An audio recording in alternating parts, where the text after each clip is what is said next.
Hello everyone, म आज चाहिँ तपाईँहरूलाई बेसनको गड्डाको सब्जी बनाएर देखाउँछु। हेर्नुहोस्, बेसनमा कसुरी मेथी, लाल मिर्च, धनिया पाउडर, जिरा पाउडर, 2 चम्ची ओइल हाल्नुपर्छ। अन्त मुस्नुपर्छ, यसलाई कडा मुस्नुपर्छ है, आँटालाई जस्तो कडा, अलिक कडा। पानी उमालेको हुनुपर्छ साइडमा, यसरी हाल्नुहोस् त्यसमा। त्यसपछि यो पाकिसकेपछि चाहिँ माथि आउँछ, माथि आइरहेछ, तडिन्छ। अन्त हेर्नुहोस्, टमाटर, लसुन, अदरक, एउटा ग्रिन चिली हालेर चाहिँ मिक्स गर्नुहोस्। त्यसमा ओइल हाल्नुहोस्। त्यसपछि तपाईँले जिरा हाल्नुहोस्। जिरा हालिसकेपछि चाहिँ तपाईँले एकछिन जिरालाई भुटेर यो मिक्सी गरेको टमाटरलाई हाल्नुहोस्।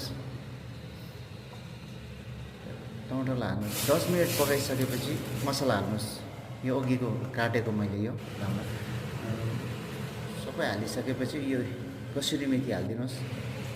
चलाउनुहोस्। हल्दी, नमक, जिरा, धनिया सबै हाल्नुपर्छ है। तर यसमा यसरी चलाएर त 20 मिनट फेरि पानी हालेर हल्का पानीले छोडिदिनुहोस्। यस्तो हुन्छ।